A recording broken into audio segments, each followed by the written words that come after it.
اگر ہم بچپن سے لے کے اب تک اپنی زندگیوں کے اندر دیکھیں، اپنی بستیوں میں، اپنے علاقوں میں، اپنے شہروں میں، اپنے ملک کے اندر ہم دیکھیں تو کتنے کتنے سرکش لوگ ہوتے تھے، آج ان کا نشان بھی نہیں ہے، نام بھی نہیں ہے۔ تو آج بھی نام نیکوں کاروں کا ہے، اچھے لوگوں کے تذکرے باقی ہیں۔ اصل زندگی آخرت کی زندگی ہے۔ یہ دنیا ایک خواب ہے جو ٹوٹ کے بکھر جائے گا۔ تو میں اور آپ اس مختصر زندگی کو کیسے گزارتے ہیں، میرے اور آپ کے ہاتھ میں فیصلہ دیا گیا ہے۔ اللہ نے کوئی امر مخفی نہیں رکھا، ہر چیز کھول کے بیان کر دی۔ یہ زندگی ہے، یہ آخرت ہے، سب کچھ بتایا۔ انبیاء بھیجے، رسول بھیجے، پیغمبر بھیجے، کتابیں نازل کی، صالحین بھیجے، مصلحین بھیجے۔ ڈوبتا سورج روز کہانی بیان کرتا ہے۔ یہ کائنات ہمارے لیے ایک بہت بڑی عبرت ہے۔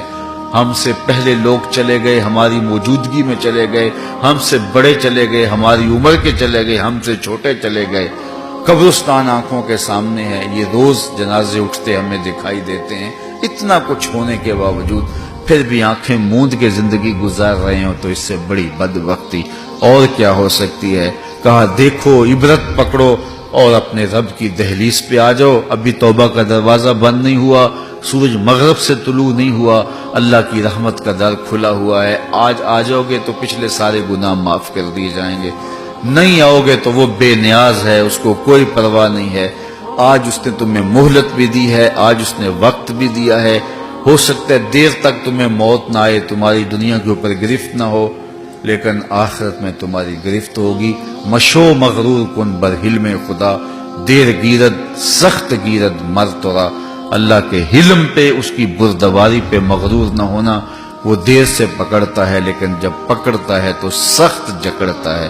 ان بطش ربک لشدید، تیرے رب کی پکڑ بڑی سخت ہے۔ تو پھر نہ کوئی فرار کا راستہ ہوگا، نہ بھاگنے کا راستہ ہوگا، نہ کوئی بہانہ تراشا جا سکے گا۔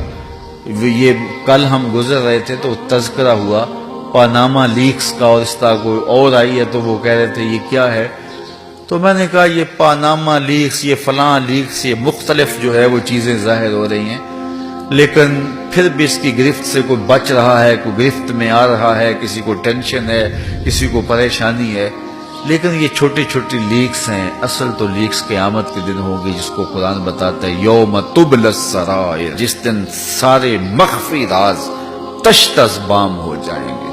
تو وہ بڑا سخت دن ہوگا جب کوئی چیز بھی مخفی نہیں ہوگی۔ آج میں آپ سے پوشیدہ ہوں، آپ گمان کرتے ہوں گے کہ بہت اچھا شخص ہے، لیکن اگر میں اچھا نہیں ہوں تو آج آپ کے سامنے پوشیدہ ہوں، کل پوشیدہ نہیں ہوں گا۔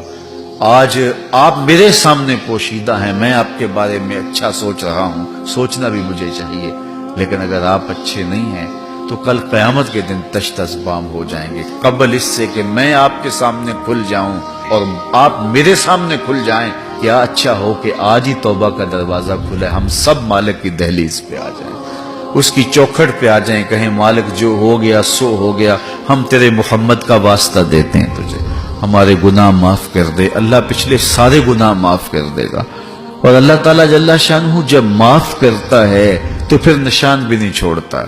نامہ اعمال سے فرشتوں کو حکم دیتا ہے، نامہ اعمال میں جو لکھا ہے وہ بھی مٹا دو۔ اللہ اکبر۔ اور پھر کرامن کاتبین کے جو ذہنوں میں یادداشتیں ہوتی ہیں وہ بھی محو کر دیتا ہے۔ اور پھر زمین گواہ ہوتی ہے، جہاں جرم کیا جاتا ہے اللہ زمین سے بھی خارج کر دیتا ہے۔ پھر انسان کے اپنے اعضائے بدنیاں قیامت کے دن گواہی دیں گے، تو اعضائے بدنیاں سے بھی اس کی یادداشت ختم کر دیتا ہے۔ جب اللہ نے معاف کر دیا تو پھر ایسا معاف کر دیا کہ کوئی دھبا بھی باقی نہ رہا، کوئی اس کے آثار بھی باقی نہ رہے۔ تو کتنا کریم ہے وہ، 70 مائیں اتنا پیار نہیں کرتی، اکیلا رب جتنا پیار کرتا ہے۔ تو پھر ہم کتنے بد نصیب ہوں گے کہ آج اس دنیا میں اس مالک کی دہلیز پہ نہ آئیں اور در در ٹھوکریں کھاتے پھریں۔ یہ کتاب ہمیں بلا رہی ہے تو ہمیں ضرور تدبر کرنا چاہیے اور اپنی زندگیوں کو بدلنا چاہیے۔ کل پچھتاوا ہوگا، لیکن کل کے پچھتاوے سے کیا بہتر ہے کہ آج ہی ہم اپنی زندگی تبدیل کر لیں۔ کل تو دارالجزا ہے، دارالعمل نہیں ہے، تو اس دارالعمل میں ہم اپنی دارالجزا کے لیے بہتریاں بھیجیں۔